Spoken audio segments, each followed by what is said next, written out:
Hi அனைவருக்கும் sweet வணக்கம். வீட்டில் ரொம்ப அர்ஜென்ட்டு டப்புக்குன்னு சமையல் முடிக்கணும் அப்படின்னா எல்லாரும் உடனடியா தேர்ந்தெடுக்கிற ஒரு பொருள். அதே மாதிரி different varieties, different types of combinations எல்லாம் போட்டு ஒரு மாதிரி புது புது வெர்ஷன்ஸ் ஆஃப் இந்த ஒரு பொருளை வந்துட்டு சமைச்சு கொடுப்பாங்க. அதுக்கும் மேல சின்ன வயசுல இருந்து குழந்தைங்களுக்கு பிடித்தமான ஒரு ஃபேவரட்டான ஒரு உணவு, ஒரு டிஷ். ஸோ எல்லாருக்கும் தெரிஞ்சிருக்கும். 2 நிமிஷம் அப்படின்னு சொன்னாலே புரியும் இல்லைங்களா? மேகி. ஸோ இன்னைக்கு மேகியோடைய வரலாறை பத்தி தான் பார்க்க போறோம். எங்க ஆரம்பிச்சது, எப்படி இந்தியாவுக்குள்ள வந்துச்சு, அண்ட் இந்தியாவுக்குள்ள முதல்ல மேகி வரும்போது மேகி வாஸ் அ ஃபிளாப். அதாவது பெருசா செல்ஃப் எடுக்கல, அவங்களுடைய ஸ்ட்ராட்டஜிஸ் எல்லாம் வந்துட்டு வீணாக போய்விட்டது. அதுக்கப்புறம் திரும்பியும் ஒரு சில ஸ்ட்ராட்டஜிஸ் எல்லாம் மாத்தி இந்தியாவில லான்ச் பண்றாங்க. இன்னைக்கு மேகி இந்தியாவில் எங்க இருக்குது என்னன்றது எல்லாருக்குமே தெரியும். ஸோ இந்த வீடியோல மேகி பத்தி தான் பார்க்க போறோம். இங்க ஆரம்பிச்சாங்க, எப்படி இன்னைக்கு நிக்கிறாங்கன்றத பத்தி பார்க்க ஆரம்பிச்சலாமா?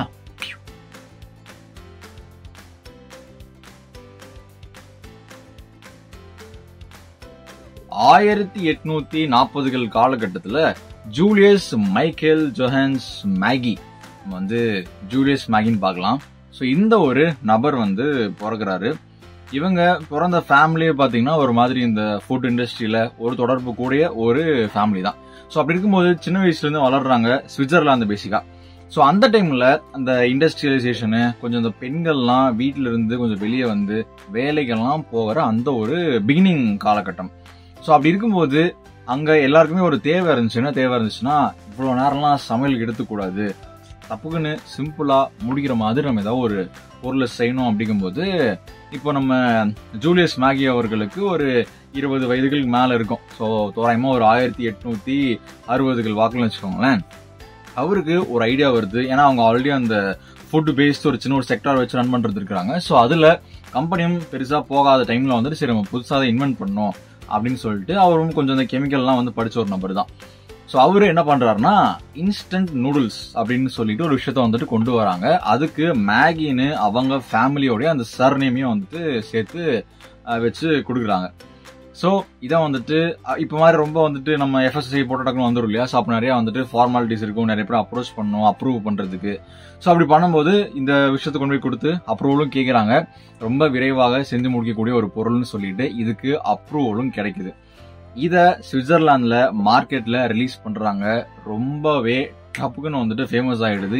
ஏன் அப்படின்னா அங்க சமைக்கக்கூடிய ஆட்களுடைய டைம் ரொம்ப ரொம்ப கம்மியா தான் நேரத்துல சமைச்சு முடிச்சிருக்காங்க. பிளஸ் சாப்பிட்ட மாதிரி ஆச்சு, திருப்தியா சாப்பிட்ட மாதிரி ஆச்சு, புடிச்சு சாப்பிட்ட மாதிரி ஆச்சு, நேரமும் குறைஞ்சிருச்சு இல்லையா?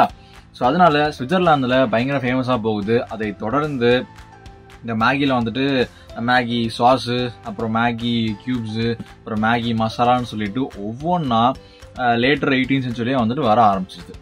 ஸோ இங்க தான் மேகி என்ன நினைக்கிறாங்க அப்படின்னா அவங்களுடைய அவுட்லெட்டை வெறும் சுவிட்சர்லாந்து அது பக்கத்தில் இருக்கிற இடத்துல மட்டும் பண்ணாம நம்ம வேர்ல்டு ஃபுல்லா நம்மளதை எக்ஸ்பேண்ட் பண்ணோம் அப்படின்னு சொல்லிட்டு நெஸ்லே கூட ஒரு ஜாயிண்ட் ஒரு பார்ட்னர்ஷிப் போடுறாங்க.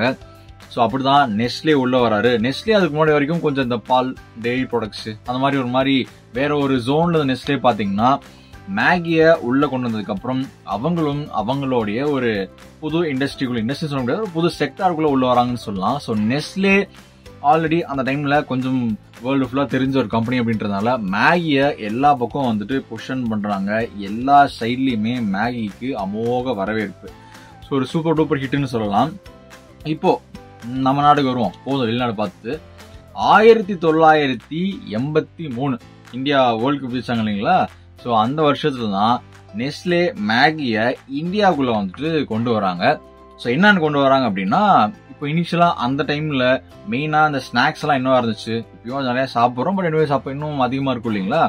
இந்த ரோட்ல சாப்பிட்ற அந்த பானிபூரி, பஜ்ஜி, சமோசா இந்த மாதிரி ஐட்டம்ஸ் எல்லாம் இருக்கும். ஆனா அதோடைய கிளென்லினஸ் எவ்வளோன்னு தெரியாது. ஆனா நீங்க மேகியை வாங்கி ரொம்ப சீக்கிரமே நீங்க சமைச்சு கொடுத்தலாம் வீட்டுல. இந்த கிளீன்லினஸ், இந்த அசுத்தம், இந்த மாதிரி தேவையற்ற கிருமிகள் எதுவுமே வராது. ரொம்ப நீட் அண்ட் சேஃபா நீங்க மேகியை டக்குன்னு முடிச்சிடலாம் அப்படின்னு சொல்லிட்டு அவங்க டார்கெட் பண்ணது யாருன்னு பாத்தீங்கன்னா இந்த ஹவுஸ் ஒய்ஃப்ஸ், அதாவது வீட்டுல பெண்கள் சமைக்கிறாங்க இல்லைங்களா? சமைக்கக்கூடிய பெண்களை டார்கெட் பண்ணி முதல்ல மேகின்றது வருது.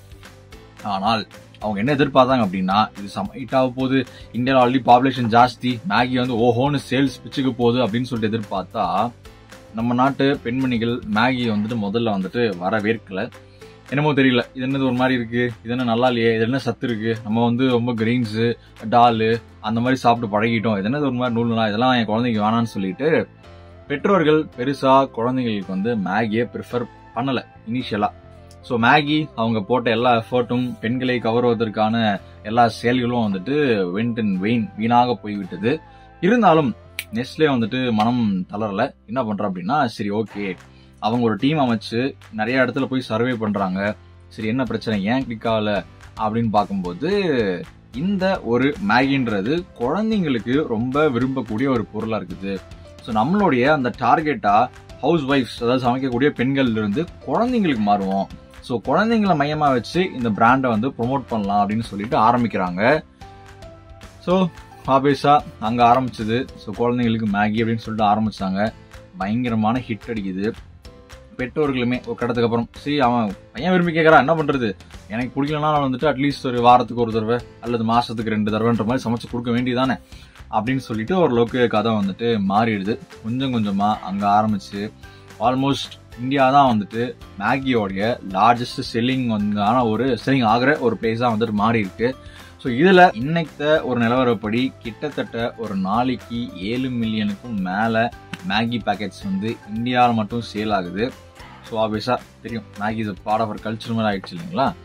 ஸோ இதுதான் மேகி எப்படி உள்ள வந்து பிடிச்சாரு அப்படின்றத. இது எல்லாருக்கும் தெரிஞ்ச விஷயம் தான். அது இப்போ நான் சொல்ல போறது 2015 வாக்குல மேகில நிறைய வந்துட்டு அளவுக்கு அதிகமான லெட் கண்டென்ட் இருக்கு.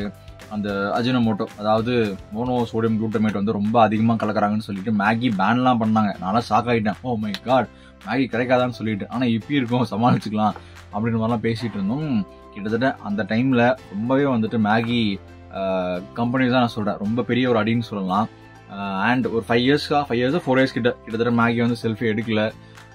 என்னடா அதுன்ற மாதிரி ஆச்சு. ஸோ அதுக்கப்புறம் நிறைய டெஸ்ட் எல்லாம் போய் ப்ரூவ் பண்ணி, இல்லை நாங்கள் கரெக்டு தான் அப்படின்னு சொல்லிட்டு அந்த 3-4 இயர்ஸ்க்கு அப்புறம் திருப்பி மேகி வந்து உள்ள வருது.